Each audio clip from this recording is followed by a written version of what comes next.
माननीय मुख्यमंत्री जी ने जो बजट पेश किया उसके समर्थन में बोलने के लिए एक ऐसा ऐतिहासिक बजट इस बार उन्होंने पेश किया है कि जिसमें तीन चीजें अपन देखें, एक विकास की तरफ उन्होंने ध्यान दिया, तो दूसरी तरफ रोजगार की तरफ देखा है उन्होंने, और तीसरा सामाजिक जो है कि आम व्यक्तिगत आदमी को कैसे लाभ मिले इस बजट में, उसका ध्यान दिया है। व्यक्तिगत जहां तक देखें तो उसका जो जीवन यापन है, जो एक गरीब मजदूर आदमी है, कैसे आज के इस दौर में अपना जीवन यापन के महंगाई की दूर में, उस तरफ उन्होंने बहुत ध्यान दिया है। चाहे बिजली की बात हो, जहां उन्होंने राहत दी है 50 से 100 यूनिट की, और इसमें लगभग लोगों के जो हैं बिजली के बिल माफ हो गए हैं। दूसरा, सबने जैसे कहा, प्रशंसा की चिरंजीवी योजना की, कि जब भी उसको जरूरत होती है मेडिकल की तो अस्पताल में जाता है तो उसको चिकित्सा सुविधा फ्री दी जा रही है, और उसका दायरा 10 लाख से बढ़ाकर 25 लाख किया जा रहा है। मुख्यमंत्री चिरंजीवी दुर्घटना बीमा, जब कोई अनहोनी हो, कोई एक्सीडेंट हो, कोई कारण से दुर्घटना हो, तो उसको भी बढ़ा के 5 से 10 लाख रुपए देके राहत का, उसको एक जो सांत्वना होती है वो देने का काम माननीय मुख्यमंत्री जी ने किया है। पालनहार योजना, जब अनाथ बच्चा जिसके पालने में उसके दादा दादी या कोई संरक्षण होता है, बड़ी मुश्किल होती है, पर उसको दायरा बढ़ाते हुए 500 से 1000 और 1000 से जो 1500 रुपए किया है, ताकि जो उसका पालन कर रहा है, दादा दादी बुजुर्ग लोग उसको देख रहे हैं, उनको इसको पालने में दिक्कत नहीं हो, इस तरह से उन्होंने ख्याल रखा है माननीय मुख्यमंत्री जी ने। इस बजट में रोजगार की जहां तक बात कहें, बहुत लंबे समय बाद देखने को मिला है कि 30,000 सफाई कर्मचारियों की भर्ती की उन्होंने घोषणा की। बहुत लंबे समय बाद में इस तरह की घोषणा हुई है, बहुत बड़ी इस समुदाय की मांग थी। मैं मुख्यमंत्री जी से आग्रह करूंगा कि ये जो भर्ती है, इसी आगामी वित्तीय वर्ष से पहले 6 महीने के अंदर भर्ती कर दी जाए, ताकि जो लोग बड़ी वर्षों से हम लोगों से मांग कर रहे थे कि आप विधानसभा में इस चीज को उठाएं कि भर्तियां नहीं हो रही, इसके दो फायदे हैं। पहला तो भर्ती होगी, रोजगार मिलेगा, और दूसरा जो सफाई व्यवस्था है वो शहरों की बहुत सुधरेगी इससे। इस तरह से उन्होंने एक जो फायदे हैं, इसका फायदा मिलेगा। मुख्यमंत्री जी ने विकास की जहां तक बात करी है, पूरे राजस्थान को दिया है। अगर मैं मेरे क्षेत्र की बात करूं तो सुजानगढ़ शहर में उन्होंने ड्रेनेज, जो पिछली बार डीपीआर तैयार की थी, उस डीपीआर को स्वीकृत करते हुए 25 करोड़ रुपए की घोषणा की है। मैं डीपीआर करीब 75 करोड़ रुपए की बनी है। मुख्यमंत्री जी आज से करूंगा कि इसी वित्तीय वर्ष में कम से कम इसको 50 करोड़ उपलब्ध कराएं, ताकि जल्दी से जल्दी इस योजना का जो काम है वो शुरू होवे और जल्दी से पूरा हुए, ताकि शहर के लोगों को फायदा मिले। बालाजी की नगरी सालासर धाम, जहां लाखों श्रद्धालु पूरे देश से आते हैं, वहां उन्होंने 30 करोड़ रुपए सीवरेज के लिए स्वीकृत किए हैं। बड़ी लंबी मांग थी 33 केवी जीएसएस की, हमारे ढाणी स्वामियान और ढाणी कालेरान क्षेत्र के गांव की, वहां उन्होंने 33 केवी जीएसएस का स्वीकृत किया है। बहुत बड़े राजस्थानी कवि कन्हैयालाल जी सेठिया हुए, धरती दोहरारी जिनकी कविता जो आजादी की अलग जगाती थी, और इस बजट में उनके नाम से साहित्य पुरस्कार उन्होंने घोषणा की है। सुजानगढ़ जो उनकी जन्मस्थली है, वहां के लोगों के लिए बहुत बड़ी उन्होंने एक सौगात दी है। फिर भी आने वाले जो बजट मुख्यमंत्री जी दे, मैं उनसे आग्रह करूंगा, मांग रखूंगा कि कुछ और मेरे क्षेत्र की जो मांग है उनको पूर्ति करने की कोशिश करें। सबसे बड़ी जो मेरे क्षेत्र की मांग है, सुजानगढ़ की जो जिले की मांग, उसको इस बजट में जब भी वो जिलों की घोषणा करें उसको पूरा करें, क्योंकि बहुत लंबे अरसे से वहां के लोग, जब देश 1949 में पुनर्गठन हुआ राजस्थान प्रदेश का, तो उस समय जिले जो सुजानगढ़ कभी जिला रहता था, उस जिले का अस्तित्व समाप्त हो गया था। पुनः मुख्यमंत्री जी आप उसका ये गौरव लौटा दें।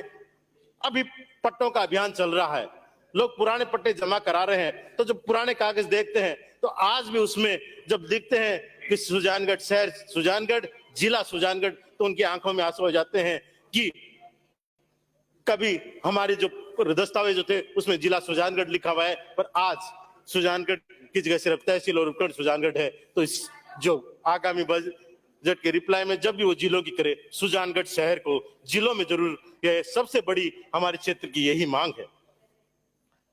यह बजट मुख्यमंत्री जी ने युवाओं को समर्पित किया है।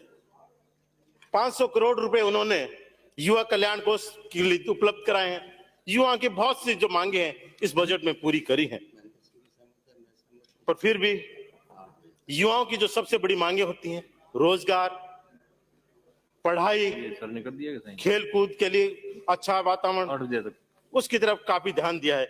पर मैं अगर क्षेत्र की बात करूं तो जो खेल स्टेडियम युवाओं को चाहिए उसकी कमी अखर रही है।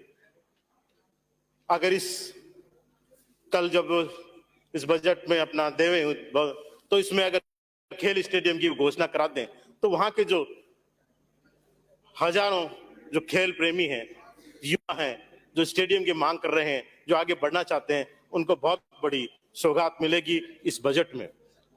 युवाओं की बात है, आज का युवा कहीं भटक भी रहा है। बहुत से माननीय सदस्यों ने चिंता भी रखी की है।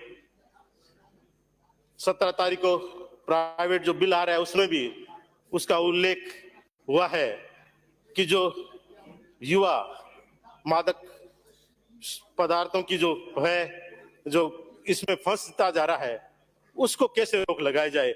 सबसे पहले मैं कहूंगा कि माननीय मुख्यमंत्री जी, आप हिम्मत करके इस बार शराबबंदी राजस्थान में घोषित कर दें और तमाम जो ऐसे हैं मादक पदार्थ, उनकी सब पे रोक लगा दें, ताकि न उनका यहाँ उत्पादन हो, न बिक्री हो, न कोई सेवन कर सके, ताकि जो युवा पीढ़ी आज भटक रही है, जो इसके जाल में फंस रही है, उसको आने वाले जो समय है, कम से कम जो नए आ रहे हैं वो इस चंगुल में नहीं बसे, इस मकड़ जाल से बाहर निकले। मुझे पता है राजस्व का नुकसान इससे होगा, पर जो नुकसान होगा उसकी भरपाई दूसरे तरीके से अपने आप हो जाएगी। क्योंकि अगर जो लाखों जिंदगियां इसके खराब हो रही हैं, जो लाखों लोग इस चंगुल में फंस रहे हैं, जो रोजगार जिनको जो व्यवसाय उनका होना चाहिए वो चौपट हो रहा है, जो उनको काम करना चाहिए वो कर नहीं रहे हैं, उससे आमदनी बढ़ेगी। दूसरा, जो बहुत से जो मेडिकल हैं जो सरकार उपलब्ध कराई है उससे बजट होगी, इसलिए भरपाई उसकी हो जाएगी। यह मैं आप कहता हूं। सुजानगढ़ का अस्पताल जो 150 बेड का उपजिला अस्पताल है, उसको मैं जिला अस्पताल क्रमोन्नत की मांग रखता हूं कि इसको 150 से 300 बेड का कर दिया जाए और शहर से बाहर इसको शिफ्ट किया जाए, ताकि भीड़ भाड़ के एरिया से संकड़ी जगह में कम स्थान पर है, वहां अच्छे जो माहौल है और थोड़ा जहां की ट्रैफिक की सबसे बड़ी दिक्कत है, पार्किंग की सबसे बड़ी दिक्कत है, उससे निदान मिल सके और लोगों को चिकित्सा सुविधा अच्छे से उपलब्ध हो सके। पीएचसी और सीएचसी की जो खूब माननीय मुख्यमंत्री जी ने पिछले 3 साल में देखते हैं तो घोषणाएं की है, पर अगर मैं मेरे क्षेत्र की बात करूं तो काफी लंबे समय से कातर छोटी जो उप तहसील मुख्यालय है और एक सड़ू जो गांव है, वहां बहुत लंबे समय से सीएससी की मांग हो रही है। वहां की पीसीओ को सीएससी से क्रमोन्नत किया जाए और जोगल सर, मलसी सर, लोड सर और चल्ला जैसे बड़े गांव हैं जहां लंबे समय से पीएससी की मांग है, वहां के सब सेंटर को पीएससी में क्रमोन्नत कर दिया जाए। बिदासर शहर काफी बड़ा शहर है, उपखंड मुख्यालय है, 50,000 की आबादी का शहर है। अगर वहां सीवरेज स्वीकृत कर दी जाती है तो वहां की जो है शहर की जो है वो सुंदरता बढ़ेगी, वहां जो पानी की समस्या है वो उसका समाधान होगा। इसलिए मैं सीवरेज जो है बिदासर के लिए भी स्वीकृत करने की माननीय मुख्यमंत्री से मांग करता हूं और साथ ही सुजानगढ़ ग्रामीण क्षेत्र में एक नया सब डिवीजन बिजली विभाग का जो है उसके घोषणा की मांग करता हूं। बिदासर उपखंड मुख्यालय है माननीय, उस लगभग सब जगह उपखंड मुख्यालय पर ब्लॉक सीएमएचओ कार्यालय स्वीकृत हो चुके हैं, पर बिदासर अभी भी जहां उपखंड मुख्यालय पर ब्लॉक सीएमएचओ कार्यालय नहीं है, वहां भी इस बजट में उपखंड मुख्यालय स्वीकृत किया जाए।